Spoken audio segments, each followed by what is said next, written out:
तो हेलो दोस्तों, हम बात करेंगे आज साम्यवाद के बारे में। इससे पिछली क्लास में हमने प्लेटो के न्याय सिद्धांत के बारे में बात की थी। और प्लेटो का जो न्याय सिद्धांत है, साम्यवाद और प्लेटो का न्याय सिद्धांत है, ये दोनों में से एक क्वेश्चन बनने की संभावना आपके बीए फाइनल के अंदर पॉलिटिकल साइंस के अंदर ज़रूर रहेगी। यानी दो क्वेश्चन बनेंगे, जिसमें एक साम्यवाद का रहेगा और एक प्लेटो के न्याय सिद्धांत के बारे में रहेगा। ठीक है, तो हमने प्लेटो के न्याय सिद्धांत के बारे में देख लिया। अब बात करेंगे हम साम्यवाद के बारे में। तो देखिए, साम्यवाद प्लेटो के द्वारा दिया गया सिद्धांत क्या है। तो देखिए, प्लेटो का साम्यवाद उसके आदर्श राज्य की स्थापना करने के लिए, यानी जो इसका साम्यवाद था, जो प्लेटो का साम्यवाद था, वो आदर्श राज्य की स्थापना करना था। ठीक है, अर्थात प्लेटो एक ऐसे आदर्श राज्य की कल्पना करता है जो राजनीतिक स्वार्थ और आर्थिक लोभ से दूषित होने से बचाया जा सके। यानी इसको आर्थिक लोभ से बचाया जा सके, इसलिए जो प्लेटो है वो एक साम्यवाद का निर्माण करता है। ठीक है, बचाने के लिए अंतर्मन की अभिव्यक्ति की है, अर्थात प्लेटो ने अपने अंतर्मन की अभिव्यक्ति की है। यही अंतर्मन राज्य से शिक्षा योजना के तहत लागू करने की कोशिश की गई। यानी यही अंतर्मन के कारण इसने शिक्षा योजना के अंदर इस साम्यवाद को लागू करने की कोशिश की है। किसने? प्लेटो ने, जिसमें समाज को दो वर्गों में बांटकर व्यवस्थित करने का कार्य किया है।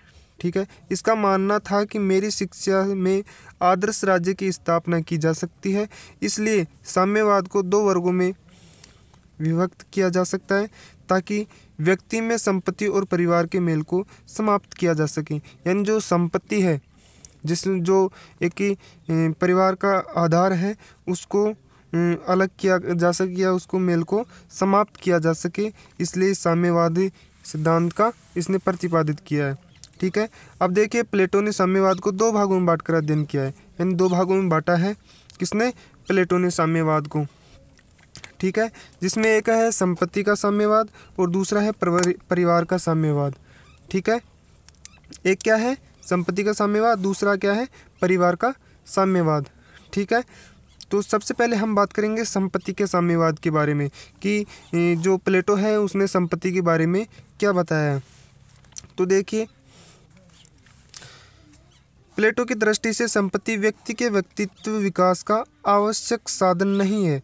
यानी प्लेटो कहता है कि जो संपत्ति है वे व्यक्ति के व्यक्तित्व विकास का आवश्यक साधन नहीं है। ये बात कही है किसने? प्लेटो ने। प्लेटो का मानना है कि निजी संपत्ति व्यक्ति को स्वार्थी, लालची, ईर्ष्यालु बनाती है। यानी जो निजी संपत्ति है, यानी अपने द्वारा कमाया गया पैसा वगैरह या संपत्ति है, वो मनुष्य को स्वार्थी, लालची और ईर्ष्यालु बनाती है। यानी उसके अंदर स्वार्थ भाव पैदा होता है, लालच से पैदा होता है कि पैसे और कमाए, इसलिए वो इस लालच में ना पड़े, इसलिए इस सिद्धांत का प्रतिपादित किया था। ठीक है, जो राज्य की एकता, अखंडता को संकट में डाल देती है। ठीक है, जो एक राज्य की राज्य को संकट में डाल देती है। ठीक है, इसलिए प्लेटो ने व्यक्ति को संपत्ति से वंचित रखने का उपाय सुझाया है। किसने? प्लेटो ने संपत्ति से वंचित, यानी संपत्ति के बिना जीवन यापन करने के बारे में सुझाव अपना दिया है। तो आगे देखिए, प्लेटो ने संपत्ति साम्यवाद केवल संरक्षण वर्ग के लिए ही बताया है। ठीक है, जो संरक्षण वर्ग है उसी के लिए इस संपत्ति साम्यवाद को बताया है। उन्होंने कहा है कि इनके पास उतनी ही संपत्ति होगी जितना जीवन यापन के लिए अनिवार्य है। ठीक है, इनके पास न कोई घर होगा न गोदाम। सामान्य रूप से ये सभी योजनालयों के अंदर योजना करेंगे, सिपाहियों की तरह डेरों में रहेंगे। इन्हें सोना चांदी को छूने की मनाही है, अर्थात अभिभावक वर्ग को संपत्ति रखने का अधिकार प्राप्त नहीं होगा। ठीक है, इसने साफ मना कर दिया है कि मानव को संपत्ति रखने का अधिकार नहीं है। केवल संपत्ति कौन रख सकते हैं? जो संरक्षण वर्ग है वो ही रख सकता है। ठीक है, केवल उत्पादक वर्ग ही संपत्ति रखने का अधिकारी है। यानी इसने तीन वर्गों में बांटा था, जिसमें जो उत्पादक वर्ग है उसको संपत्ति रखने का अधिकार नहीं है। ठीक है, अब देखिए इसकी विशेषताएं, जो साम्यवादी सिद्धांत इसकी विशेषताएं क्या है। तो देखिए, पहली, प्लेटो का साम्यवाद सभी व्यक्तियों के लिए नहीं है। यानी जो ये सिद्धांत है ये सभी के लिए नहीं है, यह केवल अभिभावक वर्ग के लिए ही है। ठीक है। इसका उद्देश्य आर्थिक विशेषताओं यानी जो आर्थिक विषमताएं हैं उनको दूर करना है, नहीं यानी जो आर्थिक विषमताएं हैं उनको दूर करना नहीं है, बल्कि शासन व्यवस्था के दोषों को दूर करने से है इस सिद्धांत का मुख्य उद्देश्य।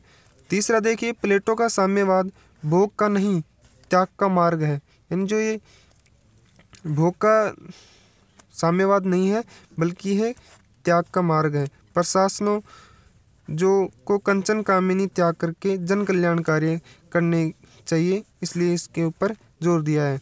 ठीक है। आगे देखिए, संपत्ति निषेध साम्यवाद के पक्ष में तर्क, यानी इसके पक्ष में क्या तर्क है, तो देखिए दूसरे नोट्स हम देखते हैं। तो देखिए संपत्ति निषेध साम्यवाद के पक्ष में तर्क क्या है, तो देखिए मनोवैज्ञानिक आधार। पहला कौन सा है, मनोवैज्ञानिक आधार।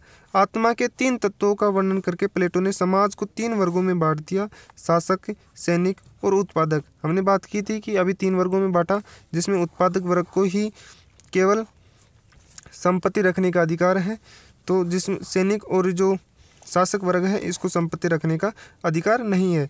कर्तव्य, जो उत्पादक वर्ग है उसको क्यों है, क्योंकि जब इसको लोभ प्राप्त होगा तभी तो ये उत्पादक करेगा, जबकि सैनिक वर्ग है और शासक वर्ग है इनको अगर ये पैसे का लोभ होगा तो ये अच्छे से अपने स्तर पर कार्य नहीं करेंगे।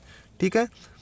और कर्तव्य पालन हेतु शासक और सैनिक को संपत्ति का त्याग करना चाहिए, यानी अपने कर्तव्य का पालन करने के लिए इनको संपत्ति का त्याग करना होगा। किसको, सैनिक वर्ग को और शासक वर्ग को। ठीक है। शासक वर्ग को क्यों, क्योंकि वो जनता के प्रति तभी आकर्षित होगा जब वो संपत्ति से दूर रहेगा, और सैनिक वर्ग है वो भी तभी देश की रक्षा कर पाएगा या उस जगह की रक्षा कर पाएगा जब वह संपत्ति से दूर रहेगा। ठीक है। दूसरा देखिए, दार्शनिक आधार। कार्य विशिष्टीकरण और विभाजन का सिद्धांत, जिसमें शासन का जो महत्वपूर्ण कार्य सौंपा जाए उनको पूर्ण करने के लिए जो सांसारिक तत्व बाधा उत्पन्न करते हैं उन्हें बचकर रहना चाहिए। ठीक है। इसमें कहा गया है कि जो कार्य विशिष्टीकरण और विभाजन का सिद्धांत है कौन सा, जो दार्शनिक आधार है ये। अब इसकी आलोचनाएं देखिए, जो साम्यवाद है उसकी आलोचनाएं किस तरह से की गई है, तो प्लेटो के प्रमुख शिष्य अरस्तु ने संपत्ति संबंधी साम्यवाद की निम्नलिखित आलोचनाएं की है। कि जो प्लेटो था उसी का एक शिष्य था जिसका नाम क्या है, अरस्तु। इसने संपत्ति के संबंधित जो साम्यवाद बताया था उसका आलोचना की है। तो पहली आलोचना देखिए, प्लेटो का साम्यवाद समाज के वेदी यानी समाज के वेदी पर व्यक्ति का बलिदान करता है। यानी जो साम्यवाद का जो समाज वेदी पर है वो व्यक्ति का क्या करता है, बलिदान करता है। दूसरा है जीवन के सामान्य अनुभव के विरुद्ध है, यानी जो जीवन जीने का जो सामान्य अनुभव है उसके विरुद्ध जाता है। ठीक है। तीसरा देखिए, मनुष्य की स्वाभाविक प्रवृत्ति है निजी संपत्ति रखना, साम्यवाद इसका विरोध करता है।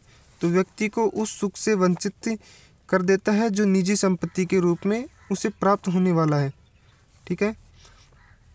दोबारा देखिए, इसके मनुष्य की जो स्वाभाविक प्रवृत्ति है वो निजी संपत्ति रखना है। ठीक है।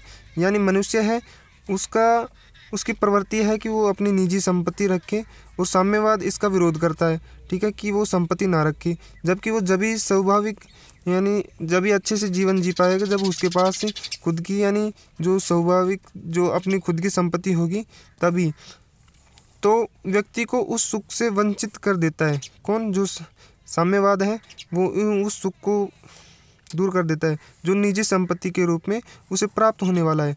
अब देखिए, अगर हम अपने पास पैसा रहेगा, सब कुछ रहेगा, तो हम हर तरह के सुख प्राप्त कर पाएंगे, जबकि जो ये साम्यवाद है ये इस चीज़ से वंचित कर देता है। चौथा देखिए, संपत्ति साम्यवाद से उदारता और मानवीय संभावनाएं नष्ट हो जाती है, क्योंकि परोपकार निजी संपत्ति से ही किया जा सकता है। तो एक कारण ये है, यानी एक आलोचना की है कि संपत्ति साम्यवाद से उदारता और मानवीय संभावनाएं नष्ट हो जाती है। जो मानव की संभावनाएं हैं, यानी आगे मुझे ये करना है या जो सोचता है वो सोचने की क्षमता है वो नष्ट हो जाती है, जिसके कारण उसमें जो लोगों की भलाई की या उसे परोपकार की जो संपत्ति है उससे उसको वंचित रख दिया जाता है। अब पांचवा देखिए, पांचवा क्या है, एकता को बनाए रखने के लिए निजी संपत्ति का योगदान होता है। ठीक है, यानी जो एकता है बनाए रखते हैं, लोगों के अंदर आपस में एकता बनती है, वो एक संपत्ति है जिसके द्वारा लोगों में एकता बनी रहनी चाहिए, यानी योगदान रहता है। एकता साम्यवाद से नहीं, मानवीय व्यवहार में शिक्षा से लाई जा सकती है। ठीक है, यानी शिक्षा के द्वारा ही एकता लाई जा सकती है, न कि साम्यवाद के द्वारा संपत्ति से वंचित रख के। ठीक है, तो एक आलोचना ये की है। छठी आलोचना, प्लेटो के द्वारा उत्पादक वर्ग में साम्यवाद को लागू न करना और अभिभावक वर्ग पर लागू करना समाज में व राज्य में फूट डालने जैसा है। ठीक है, इसमें कहा गया है कि जो दोबारा देखिए, प्लेटो के द्वारा उत्पादक वर्ग पर साम्यवाद को लागू करना, यानी जो उत्पादक वर्ग है उसके ऊपर अगर साम्यवाद को लागू करेंगे यानी पैसे से वंचित रखेंगे और अभिभावक वर्ग पर लागू करेंगे तो जो समाज में व राज्य में फूट डल जाएगी। यानी इन दोनों के मध्य अगर भेदभाव होगा तो राज्य के अंदर फूट डलना स्वाभाविक है। तो एक कारण, ये एक आलोचना ये बताई गई है। तो इस तरह से हमने बात की है साम्यवाद के बारे में, जिसमें हमने पहली बात कर ली है साम्यवाद के अंदर हमने क्या बात की है, वो देखिए संपत्ति का साम्यवाद, जिसमें हमें संपत्ति वगैरह को नहीं रखना है। और दूसरा है इसका पत्नी का साम्यवाद या परिवार का साम्यवाद, जिसको हम अगली क्लास में कवर करने का प्रयास करेंगे। ठीक है, तो इस क्लास में इतना ही। अगर इसके नोट्स प्राप्त करना चाहे तो मेरे व्हाट्सएप नंबर है 7014 41 88 98, यानी 7014418898। इसके ऊपर व्हाट्सअप करके आप PDF प्राप्त कर सकते हो, या टेलीग्राम लिंक में डाल दूंगा, वहाँ से आप ज्वाइन होके और उसके ऊपर प्राप्त कर सकते हो। Thank you.